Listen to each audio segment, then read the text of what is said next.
Greetings, salutations, ladies and gentlemen. It is Wednesday, so you know we have running back rankings coming at you. I have 35 options once again to give you your RB1s, 2s, and some great flex options to help you dominate your league and get the dub in week number 4. Before we get into the fun, smash the like button for me. Make sure you subscribe to the channel. Relentless Press drops videos Monday to Saturday. 5 videos minimum a week. I'm doing 7, 8, 9 sometimes. You do not want to miss a thing, so make sure you hit that button as well so that you do not. With that done, let's hop to it. We got running back rankings.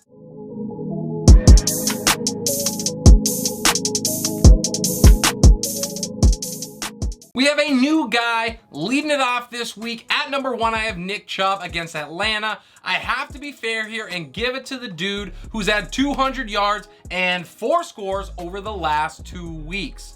Now, the other reason that he's at 1 is because my second ranked player, Jonathan Taylor, has not been the same. I cannot remember the last time that the chosen one had back-to-back games where he did not crack the top 20. I think it ends here. The Titans allow over 22 points a game to the position, so there is plenty of boom potential for JT. In at number 3, it is Saquon Barkley against the Bears, who are a bottom 10 defense against the run. It has been all Barkley all the time, both through the air and on the ground, and it's going to continue to be that way for New York. Up at number 4, I have Austin Ekeler against Houston. Now, I have been pretty worried about his ineffectiveness on the ground, but pound for pound has 18 targets over his last 2 weeks, and he now gets a Houston defense that is second worst in the league against running backs. I believe he relieves owner stress in a big way in this one. For the first time this year, I have Christian McCaffrey in my top 5. He gets Arizona. I would love to see some improved usage in the passing game from him. He is yet to break 26 yards receiving in a game. He's still producing at a decent clip though. My 6th ranked running back is Derrick Henry against Indianapolis. That was the game last week that we were looking for. Welcome back, King. He dominated Vegas, and it was a great sign because he did struggle over the first 2 weeks of the season. My 7th ranked back is Dalvin Cook, traveling to London against the Saints, who ranks 6th against the run this year. So it's going to have to be through the air that Cook is able to capitalize on his touches, and I think he does that. To 8, and it is Joe Mixon. Now, first and foremost, we have to check his status prior to kickoff on Thursday. It is never great going into a short week with a pre-existing injury, especially on the ankle. But if he is good to go, don't lose the faith. He is in your lineups. At 9, I have Najee Harris against the Jets.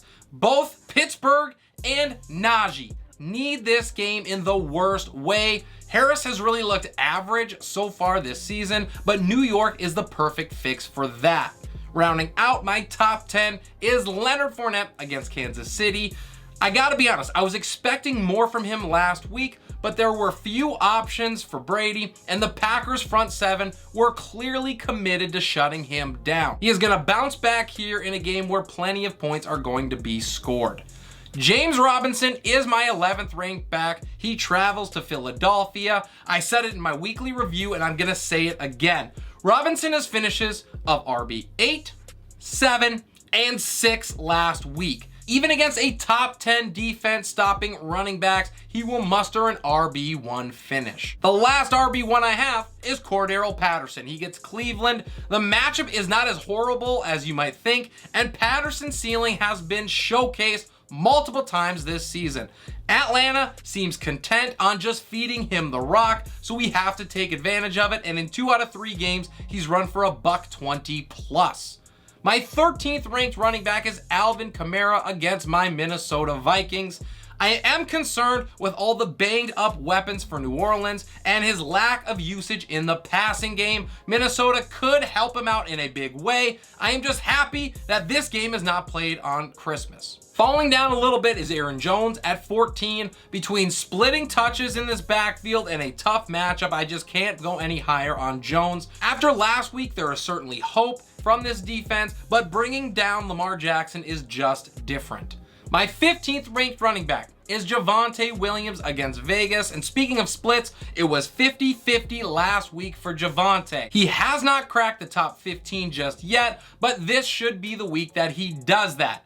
The Raiders are ranked 29th in the league against the run. They allow over 25 points a game to the position. My Sweet 16 is Khalil Herbert against the Giants. This is, of course, assuming that David Montgomery misses this game. It makes Herbert a strong RB2 play as the main cog, and really the only cog, if we're being honest, in the Bears' offense. Now, while that may not be saying a whole lot, he did not seem to mind it last week when he ran for $157 and scored twice. My 17th ranked running back is Miles Sanders against Jacksonville. Philly did not really need to run the ball much last week, but they will turn back to it eventually. I think when they do that, could be this week, Sanders is their man. He's averaging 17 touches a game, so he has finally broken out of the doghouse, and when he touches the ball, he has been efficient. To 18, it is Jamaal Williams flying up my rankings against Seattle. Now, he's going to drop if DeAndre Swift can actually go in this game, but maybe not by much. He's got the goal line role in Detroit's offense, who is going to put up plenty of points, and also Seahawks. To 19, it is A.J. Dillon against New England. He might be a top play this week. He certainly could. But he also might be a flex that leaves you wanting more. After he recorded 46 yards in week number 1, he's got just 12 yards over the last 2 games receiving. To 20, and rounding that out is James Conner against Carolina. It should be a lot easier this week after getting swallowed up by LA last week. It also helps that he's another week removed from his injury. My 21st ranked player is Antonio Gibson against Dallas. He has certainly not wowed us with his efficiency, but for now, he is the only show in town for Washington, and he's beaten this ranking in 3 straight games. My 22nd ranked back, way up above consensus, is Dameon Pierce against the Chargers. Over the past 2 weeks, Pierce has 38 touches, 178 total yards, and a score. The Chargers are surrendering over 23 points a game to the position, so this seems like a layup. At 23, I have Breece Hall against Pittsburgh. He continues to grab a hold of the starting job and a place in my heart. Hall has finished as a top 17 back in 2 straight weeks, and the Steelers rank 26th against the run. Devin Singletary is next, and while I am not chasing the points, that does not mean that we cannot start him. He may not see 11 targets again like he did last week, ever again this year, but knowing that it is a possibility is an awesome sign for owners. My last player in my top 25 is Jeff Wilson Jr. against the Rams. He's been an RB2 or better since he took the starting role in San Francisco, which is amazing considering how poorly they played last week against Denver. The Rams, however, rank 2nd against the run, so every yard here is going to be tough. To 26, it is CEH, Clyde Edwards-Helaire. He is doing enough in the passing game to warrant a start, but the last 2 weeks on the ground have been extremely ugly, and Tampa Bay allows under 10 points a game to the position, so you gotta hope that once again he finds his way into the end zone. To 27, I have Ezekiel Elliott against Washington. It was really encouraging, first and foremost, to see his production on Monday night. This offense, though, is still a poor one, and Zeke has 3 catches for -5 yards. -5 yards on the season, so you did not love that. To 28 is Kareem Hunt. He travels to Atlanta to take on the Falcons. I'm not going to argue here. He's got 15 touches a game. He is going to produce. He is too good not to with those touches. 29 sees Josh Jacobs against Denver. It is a brutal matchup here as Denver allows just over 10 points a game to rushers. Jacobs is yet to score for the Raiders, and their offense has looked terrible for most of this season. The silver lining in all of this is that he did catch 5 balls last week after having a total of 2 in his first 2 games. The last player in my top 30 is Rashaad Penny traveling to Detroit. He really hasn't been able to get much going just yet, but the Lions present a perfect opportunity to do that. Hopefully he can take advantage of it and keep this job, but right now I have no faith in the backfield for the Seahawks. To 31 and 32, it is the Patriots brothers with Dameon Harris and Ramondre Stevenson. I can tell you one thing. One of these two guys is going to have a good day.